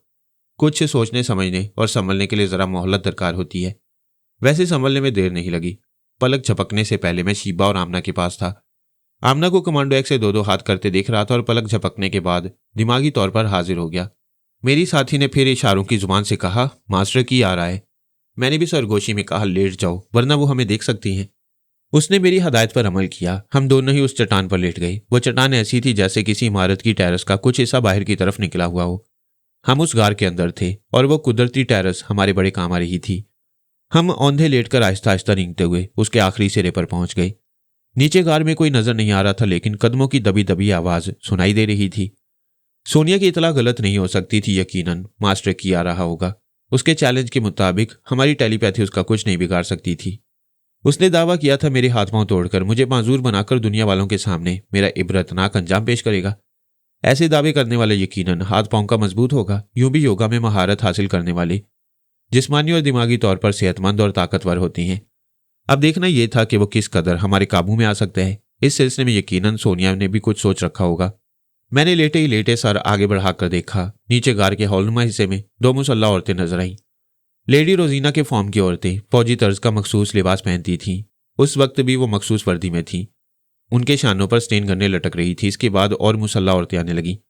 उनमें से एक पार्टी लीडर थी। वो आने वाली मुसल्ला औरतों को उनकी ड्यूटी की जगह बताती जा रही थी। कुछ औरतें उसकी हदायत के मुताबिक मुख्तलिफ चट्टानों पर जाकर खड़ी हो गई थीं। कुछ बड़े बड़े पत्थरों के पीछे जाकर छुप गई थीं। उस गार में तारीकी थी। मुसल्ला औरतें हमारी तरह एंटी डार्क गॉगल्स पहने हुए थीं। वो जो मेरे साथ चट्टान पर उल्टी लेटी हुई थी, थके हुए अंदाज में करवट लेकर चारों शाने चित हो गई। मैंने उसकी तरफ देखा। वो उंगलियों के इशारे से कह रही थी, अभी देर है। ये तमाम मुसल्ला औरतें लेडी रोजीना के लिए एहतियाती तदाबीर कर रही हैं। वो दुरुस्त कह रही थी। रोजीना उनकी बॉस थी। मास्टर की से अगरचे दोस्ताना था, ताहम हिफाजती तदाबीर लाजमी थी। उनके आने तक मेरी सोच की लहरों ने परवाज की। मैं फिर शीबा और आमना के पास पहुंच गया। आमना कौन है, मेरी दास्तान सुनने वाले अच्छी तरह जानते हैं। इसके बावजूद जब पुराने किरदार सामने आते हैं मैं उनका तारुफ बार बार कराता हूं, क्योंकि इस दास्तान को सुनने वालों में हर माह नए सुनने वालों का इजाफा होता रहता है। वो नए सुनने वाले चाहते हैं कि सुनते वक्त हर किरदार को उसके वाकयाती तसलसल के साथ समझते जाएं। आमना की जिंदगी भी अजीब थी। वो एक बेहद हसीन दोशीज़ा थी, लेकिन खुद को बाबर जलाल की बेवा समझती थी। उसने बाबर को टूट कर चाहा। उसकी खातिर वो नगर नगर घूमती रही, आग और खून के दरियाओं से गुजरती रही। उसकी खातिर उसने दहशत गर्दों की दुनिया में कदम रखा। वहां रहकर वो आग से शोला बन गई। उसके हाथ में कोई सा हथियार हो वह सच्चा निशाना लगाती थी। हथियार ना हो तब भी मुकाबिल आने वाले के छक्के छुड़ा देती। दुश्मनों की सरहदों में घुसकर बड़ी बड़ी तंजीमों और सरकारी इदारों के राज चुरा लाना उसके लिए बड़ी बात नहीं थी। वो खतरात से जानबूझकर खेलती थी। उसे अपनी जिंदगी बोझ लगती थी। उसका महबूब बाबर जलाल इस दुनिया में नहीं रहा, इसलिए वो भी नहीं रहना चाहती थी, लेकिन कोई कारनामा करते हुए जान देना चाहती थी। शायद इसीलिए बड़ी बेबाकी और बेखौफी से खतरनाक मुहिम सर कर लेती थी। वो बाबर जलाल से आखिरी बार अपनी शादी के दिन मिली थी। वो एक दिन की दुल्हन थी, एक रात की नहीं थी, क्योंकि उसे सुहागरात गुजारने का मौका नहीं मिला। उससे पहले ही दुश्मनों ने बाबर को अगवा कर लिया था। उसकी निगाहों के सामने उसे अगवा किया जाता तो दुश्मन हरगिज कामयाब ना होते। वो मौत बनकर उन पर झपट पड़ती। उसने अपने गुमशुदा शौहर को तलाश करना शुरू किया। बाद में पता चला मास्टर की के आदमी ने ऐसा किया है। फिर तो वो मास्टर की के लिए दर्द सर बन गई। वो वक्तन फवक्तन मास्टर की के सिंडिकेट से ताल्लुक रखने वाले अफराद का सामना करती थी। फिर उन्हें बड़ी अजियतें देकर मार डालती। पहले तो उनसे बाबर का पता दरियाफ्त करती। पता ना मिलने पर उनकी लाश के साथ एक पर्ची लिखकर लगा देती। वो पर्ची मास्टर की के लिए चैलेंज होती। उस पर लिखा होता था, बाबर को वापस करो वरना तुम्हारी सिंडिकेट का एक आदमी भी जिंदा नहीं रहेगा। उसने अपने महबूब को हासिल करने के लिए इंतहाई कोशिशें की। वो बेचारी नहीं जानती थी कि उसका महबूब और एक दिन का शौहर इंतहाई अजियतें बर्दाश्त करने के बाद मर चुका है। फिर मैं बाबर जलाल के रूप में उसके सामने आया। डॉक्टर शेफर्ड ने प्लास्टिक सर्जरी के जरिए मुझे सर से पांव तक मुकम्मल बाबर जलाल बना दिया। सिर्फ आवाज़ मुख्तलिफ थी, जिसकी वजह से वो उलझती रहती। मैंने भी उसे यह तासुर नहीं दिया कि वो मुझे बाबर ही समझे। मैं नहीं चाहता था कि वो जो अपने महबूब को इतनी दीवानगी से चाहती है, मैं उसे धोखा दूं। उसके महबूब का रूप इख्तियार करके उसकी मोहब्बत से खेलूं और उसकी सच्ची मोहब्बत पर एक बदनुमा दाग बन जाऊं। वैसे वो खुद पर जुल्म कर रही थी, इतनी हसीन थी कि कोई भी उसे हमेशा के लिए अपना सकता था। वो आग और बारूद से खेलने वाली औरत थी, मगर उसे चाहने वाला तमाम उम्र उस पर शायरी कर सकता था। कोई उसे अपनाने वाला मेवा खाने का आदी हो तो उसकी आंखों को बादामी कहता, शराब पीने वाला हो तो उसे मैं खाना कहता, दूध पीने वाले बड़ी बड़ी कटोरा सी आंखें समझते, शिकार करने वाले खूबसूरत हिरनी की आंखों से तशबीह देते। वो आंखें गजबनाक भी थीं और हया परवर भी। मैं कई बार उन आंखों में आंखें डालकर भटकते भटकते रह गया। आखिरी बार उससे एक अस्पताल में मुलाकात हुई थी। मैं जख्मों से चूर था और उसे मालूम हो चुका था कि मैं फरहाद अली तैमूर हूं। हकीकत मालूम होने पर उसे बड़ा दुख हुआ। वो मुझे बाबर की जगह नहीं देती थी, लेकिन बाबर की तस्वीर समझकर मेरी कदर करती थी। मुझे हमेशा अपनी आंखों के सामने रखना चाहती थी।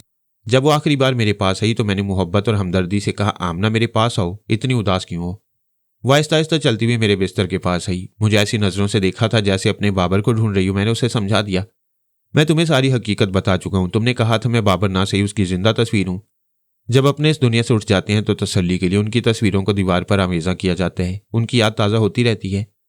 मैं भी आज एक तस्वीर की तरह तुम्हारे सामने हूं। वो एक गहरी सांस लेकर कह रही थी, अगर तुम कोई और होते, फरहाद अली तैमूर ना होते तो कितना अच्छा होता। मैंने पूछा था, मेरे फरहाद होने पर तुम्हें क्या एतराज है। उसने सर्द आह भरकर कहा, तुम बहुत महंगे हो, बहुत रिजर्व रहते हो, मैं अच्छी तरह जानती हूँ। कोई तुमसे मिलना चाहे तो उसे दुनिया के एक सिरे से दूसरे सिरे तक दौड़ना पड़ता है। तुम कोई और होते तो मैं हर कीमत पर तुम्हें हासिल कर लेती और अपने साथ रखती। खुदा गवाह है कि साथ जरूर रखती, मगर तुम्हें बाबर का मुकाम कभी ना देती। ऐसा कहते वक्त वो मेरे चेहरे पर झुक गई थी, मुझे खूब गौर से देख रही थी। मेरे चेहरे का एक एक नक्श बाबर के नक्श का परतू था। मैंने कहा, मैं तुम्हारी सलाहियतों को ज़ाया नहीं होने दूंगा। तुम कहीं भटकने के लिए नहीं जाओगी, हमारे साथ रहोगी। आला बीबी तुम्हें बाबा फरीद वास्ती के इदारे में पहुंचाएगी। वहां के इम्तिहानात पास करने के बाद तुम हमारी टीम में शामिल हो जाओगी। बोलो, हमारे साथ रहना पसंद करोगी। उसने फिर एक गहरी सांस लेकर कहा था, ऐ शमा, तेरी उम्र तबई है एक रात, हंसकर गुजार या इसे रोकर गुजार दे। और मैं रोना नहीं जानती।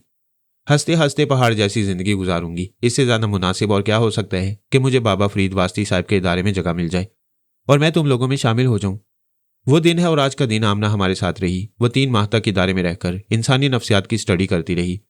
शेख अल फारस ने उसे बताया कि दुश्मन के नफ्सियाती अमल और रद्द अमल को, उसके जज्बात और उसके एहसासात को किस तरह समझना चाहिए और किस तरह अपनी मर्जी के मुताबिक उसे अमल और रद्द अमल पर मजबूर करना चाहिए। उसे निशानाबाजी की मशक कराने और खाली हाथ मुकाबला करने के तौर तरीके सिखाने की कतई जरूरत नहीं थी। वो तो दहशत गर्दों में रहकर बंदूक से निकली हुई अंधी गोली बन गई थी। 3 माह के बाद उसे बहुत ही खुफिया तरीके से इसराइल पहुंचा दिया गया। जनाब शेख अल फारस ने पहले ही आने वाले वक्त को भांप लिया था। शीबा जिस दिन हमारे इदारे में पहुंची, उसी दिन से उन्होंने सोचना शुरू किया कि हुकूमत इसराइल की तरफ से बड़ा सख्त रद्द-ए-अमल होगा और बड़ी साजिशें होगी। बाबा साहब के इदारे से कामयाब होने वाले दुनिया के हर मुल्क, हर शहर में पहुंचते थे और नुमाया मुकाम हासिल करने की कोशिशें करते थे। उनमें से कुछ अफराद ऐसे थे जो तिल अबैब में पहले से मौजूद थे। वहां की एक सिक्योरिटी फोर्स औरतों के लिए मखसूस थी। उस फौज में ऐसी औरतों को भर्ती किया जाता जो लावारिस होती थीं या इस बात की कसम खाती थी कि सिक्योरिटी फोर्स में दाखिल होने के बाद वो अपने अजीजों रिश्तेदारों से, दोस्त अहबाब से कभी कोई ताल्लुक नहीं रखेंगी, ना ही किसी किस्म का राब्ता उनसे कायम होगा और ना वो जिंदगी के किसी हिस्से में उनसे मिलने की ख्वाहिश करेंगी। ऐसी लड़कियों को ट्रेनिंग के दौरान एक बहुत बड़े किलानुमा हॉस्टल में रखा जाता। वहां सिर्फ फौज के चंद आला अफसरान ही जा सकते थे। इन एहतियाती तदाबीर का मकसद ये था कि ये लड़कियां ना तो किसी से ताल्लुक रखेंगी, ना किसी से जज्बाती रिश्ता होगा और ना ही किसी मामले में वो कमजोर पड़कर मुल्क के लिए नुकसानदेह साबित होंगी। हर मुल्क, हर इदारा अपने तहफ़्फ़ुज़ के लिए बड़े बड़े मंसूबे बनाता है और उन पर अमल करता है। इसके बावजूद कहीं ना कहीं कोई कमजोरी रह जाती है। आमने से पहले 2 और लड़कियां उस सिक्योरिटी फोर्स में पहुंच गई थीं और एहतियाती तदाबीर करने वालों को शुबा तक नहीं हुआ। इसके बाद आमना वहां गई। सिक्योरिटी फोर्स की लड़कियां सिर्फ अपनी ड्यूटी से ताल्लुक रखती थीं। अगर उनका कोई समाजी या और कोई रिश्ता होता तो वो कहीं ना कहीं किसी शुबे में पकड़ी जा सकती थीं। कोई रिश्तेदार उन्हें पहचान सकता था, कोई दोस्त उन पर शुबा कर सकता था। आमना और वहां की 2 लड़कियों ने उस सिक्योरिटी फोर्स की 3 लड़कियों की जगह ली थी और ये मुख्तलिफ औकात में हुआ था। वो सिर्फ चेहरे के जरिए पहचानी जा सकती थी, लेकिन मेकअप के जदीद लवाजमात ने असली और नकली चेहरों की पहचान भी खत्म कर दी। आमना उस लेडी फोर्स की जिस लड़की के रूप में थी उसका नाम रोशना था। मैं आमना के पास से उस वक्त आया जब उसने बड़ी उम्दगी से घूमकर एक लात कमांडो एक्स के मुंह पर मारी और कहा था, जो जिंदगी से बेजार हो जाते हैं वही आमना का सामना करते हैं। इसके बाद मैं थोड़ी देर के लिए गैर हाजिर हो गया। अब वापस उसी मुकाम पर आकर ये वाकया तरतीब से बयान कर रहा हूँ। कमांडो एक्स के मुंह पर एक किक पड़ने के बाद वो जरा पीछे चला गया। फिर उसने बेयकीनी से आमना को देखते हुए पूछा, तुम क्या कह रही हो? क्या तुम ये कहना चाहती हो कि तुम हमारी लेडी सिक्योरिटी फोर्स की रोशना नहीं हो? आमना ने पूछा, क्या तुम्हें एक और लात पड़ने के बाद यकीन आएगा? कमांडो एक्स ने घूमकर डबल किक मारी। वो पहली लात खाकर पीछे गई मगर दूसरी लात से बच गई। उसने तंबी के अंदाज में एक उंगली दिखाते हुए कहा, यह ना समझना कि मेरे एक हमले से बच गई हो तो उसके बाद भी बच जाओगी। मैं अब तक तुम्हें लेडी सिक्योरिटी फोर्स के एक बॉडीगार्ड समझ रहा था। अगर तुम वाकई आमना हो तो फिर देखो मैं कैसे सामना करता हूं। ये कहते उसने बिजली की सी फुर्ती दिखाई। चश्मे जदन में उसके करीब पहुंचकर 2-4 हाथ दिखाए। उसके हमलों के दौरान आंख नहीं ठहरती थी। शीबा हैरानी से सोच रही थी, ये आमना कमांडो एक्स के मुकाबले पर कितनी देर जमकर खड़ी रह सकती है। वो मार खाती रही और अपना बचाव भी करती रही। कई सेकंड तक यह सिलसिला चलता रहा। वो हमले करता रहा और ये बचाव में नाकाम होती रही। आखिर वो कमांडो फोर्स का जांबाज था। घाट घाट का पानी पी चुका था। दुश्मन की लाशों पर से गुजरकर कामयाब वापस आता था। फिर उसके सामने आमना क्या हैसियत रखती थी। लेकिन जंग के मैदान में कब पांसा पलट जाता है ये दो लड़ने वाले नहीं जानते। ख्वाह उनमें कोई ज्यादा शाहजोर हो और कोई ज्यादा कमजोर हो। कभी कभी ज्यादा कमजोर के हाथ मैदान आ जाता है। अचानक कमांडो एक्स का हमला करने वाला एक हाथ आमना के हाथ में आया तो उसकी गिरफ्त से ना निकल सका। उसने दूसरा हाथ चलाया तो वो हाथ भी उसकी गिरफ्त में आ गया। फिर आमना ने ऐसा दाव इस्तेमाल किया जो फौरन ही कमांडो एक्स की समझ में नहीं आया। जब वो उस पर से होता हुआ दूर जाकर गिरा तब आंखों के सामने तारे नाचने लगे, क्योंकि वो एक सेंटर टेबल पर गिरा था और वो टेबल टूटकर 2 हिस्सों में तकसीम हो गई और वो उनके दरमियान फंस गया। आमना उछलकर उसके सराहने आकर खड़ी हो गई। फिर दोनों हाथ कमर पर रखकर बोली, मैं इतनी देर से मार खा रही थी सिर्फ ये देखने के लिए कि तुम्हारे हमलों का अंदाज क्या है। वो टूटी हुई मेज के दरमियान फंसा हुआ था। वहीं से लेटे ही लेटे उठकर उसे किक मारना चाहता था। आमना ने उसकी टांग को पकड़कर एक तरफ झटका दिया। वो दूसरी तरफ औंधे मुंह फर्श पर गिरा, लेकिन बड़ी फुर्ती से उठकर खड़ा हो गया। मैंने आमना को फौरन ही दूर हटाते हुए कहा, मैं फरहाद अली तैमूर तुमसे मुखातिब हूं। वो एकदम से चौंक गई। बहुत अरसे बाद अपने दिमाग में मेरी आवाज सुन रही थी। मैंने कहा, मैं जानता हूं तुम अच्छी फाइटर हो कमांडो, लड़ते लड़ते थक जाएगा, हाँफने लगेगा, फिर भी तुम मैदान नहीं छोड़ोगी, लेकिन मसलियत से काम लो। इसके दिमाग को कमजोर करो ताकि मुझे वहां जगह मिल सके। उस वक्त तक बहुत से मुसल्लह अफराद वहां पहुंच गए थे। उनके पास रिवॉल्वर, राइफलें और स्टेन गन्नें थीं। उन्होंने आमना को निशाने पर रखते हुए पूछा, रोशना दोनों हाथ उठाओ और बताओ कमांडो से उलझने की जुर्रत कैसे हुई? कमांडो एक्स ने झुंझलाकर मुसल्लह अफराद को देखा, फिर कहा, चले जाओ यहां से, चले जाओ, ये मेरा मामला है। इस लड़की ने मुझे चैलेंज किया है, थोड़ी देर बाद आना और टूटे हुए हाथ पांव समेत इसे ले जाना। आमने ने टूटी हुई टेबल के एक हिस्से के नीचे पांव ले जाकर उसे कमांडो एक्स की तरफ उछाला। वो हिस्सा उसकी तरफ गया मगर उसने कराटे का एक हाथ मारकर उस टूटे हुए हिस्से के भी टुकड़े कर दिए। आमना ने दूसरा टुकड़ा उसकी तरफ उछाला। यकीनन वो इसी तरह उसके भी टुकड़े करने वाला था। इतनी सी देर में आमना ने नीचे गिरे हुए पीतल के गुलदान को उठाकर उसकी तरफ छलांग लगाई। फिर उसके सर पर एक भरपूर जरब लगाई। वो अपने कराटे के फन का मुजाहरा करने में लगा हुआ था। इस हमले के मुतल्लिक सोच भी नहीं सकता था। इस नागहानी हमले से चकरा गया। संभलने से पहले ही गुलदान उसके सर पर पड़ा। आमना का भी यही मकसद रह गया था कि किसी तरह उसके दिमाग को कमजोर करे। वह समझती थी बार बार एक ही तर्ज का हमला कामयाब नहीं होगा, वो अपना बचाव करेगा। उसने तीसरी बार गुलदान से जरब नहीं लगाई। जरा पीछे हटकर गुलदान को उसकी तरफ उछाला। वो उसे कैच करने पर मजबूर हो गया। अगर ना करता तो गुलदान मुंह पर आकर पड़ता। जितनी देर में वो उस गुलदान को कैच करता उतनी देर में उसने एक टूटी हुई मेज के पाए को उठाकर उसके मुंह पर जड़ दिया। एक करख्त आवाज के साथ पहली बार कमांडो एक्स के हलक से चीख निकली। मेज का पाया उसके मुंह पर टूट गया था। वो अपना तवाजन कायम न रख सका, पीछे फर्श पर गिर पड़ा। उसके गिरते ही आमना ने छलांग लगाई। फर्श पर पहुंचकर उसकी गर्दन को दोनों हाथों के दरमियान फंसा लिया। उसने कराटे का एक हाथ उसकी टांगों पर रसीद किया। फिर दूसरा हाथ भी मारना चाहता था लेकिन तड़प कर रह गया, क्योंकि गर्दन पर टांगों की गिरफ्त सख्त हो गई। उसकी सांस रुकने लगी थी। ऐन उसी वक्त में उसके दिमाग में पहुंच गया। एक तो सर पर गुलदान की चोटें लगी थी, फिर मुंह पर मेज का पाया टूट गया। वो पहले ही जख्मी था, ऊपर से दोनों टांगों के दरमियान उसकी सांस रुक रही थी। मैंने उसे मुखातिब किया, हेलो कमांडो एक्स, क्या मुझे अपने अंदर आने से रोक सकते हो? उसने यकबारगी सांस रोकी। मैं चंद साथ के लिए दिमाग से निकला। आमना के दिमाग में पहुंचकर उसकी दोनों टांगों की गिरफ्त को और मजबूत किया। फिर वापस उसके दिमाग में पहुंच गया। इस बार वो सांस ना रोक सका। उसकी गिरफ्त से निकलने की कोशिश करने लगा। मैंने यकबारगी दिमाग को झटका पहुंचाया। उसके हलक से चीख निकल गई। मैंने दूसरा झटका पहुंचाया। वह तड़प कर और ज्यादा चीखने लगा। उसके दिमाग में जैसे जलजला पैदा हो गया था। वह बर्दाश्त नहीं कर सकता था उसकी चीखें सुनकर। फिर मुसल्लह अफराद कमरे में आ गई। उन्होंने आमना को निशाने पर रखते हुए कहा, इसे छोड़ दो वरना हम गोली मार देंगे। मैंने आमना से कहा, तुम अलग हो जाओ, ये मेरे काबू में है। उसने गर्दन छोड़ दी। फर्श पर लुढ़कती हुई जरा दूर गई, फिर उछलकर खड़ी हो गई। मैंने दुश्मन को इतने दिमागी झटके पहुंचाए थे कि वो कम से कम घंटे भर तक नॉर्मल नहीं रह सकता था और न ही योगा का मुजाहरा कर सकता था। उसने तकलीफ की शिद्दत से कराते हुए हुक्म दिया, इसे गिरफ्तार कर लो, ये दुश्मन की आलाकार है।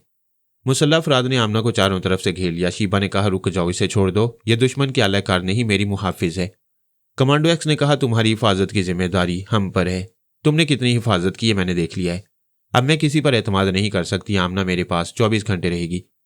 वो अब भी तकलीफ में मुब्तला था। दिमाग में जल्जला पैदा हो जाए तो पूरा जिस्म फोड़ा बनकर दुखने लगता है। इसके बावजूद वह तलखी से मुस्कुराते हुए बोला, यह तुम्हारे इदारे से ताल्लुक रखने वाली चंद सांसों की मेहमान है। बाहर ले जाते इसे गोलियों से छलनी कर दिया जाएगा। उसकी बात खत्म होते ही मैंने फिर उसके दिमाग में जल्जले वाली कैफियत पैदा की। वो इधर से उधर गिरने लगा, उठकर संभलने की कोशिश करता था, फिर दिमागी झटके खाकर उछल पड़ता था जैसे कोई उछाल रहा हो और गिरा रहा हो।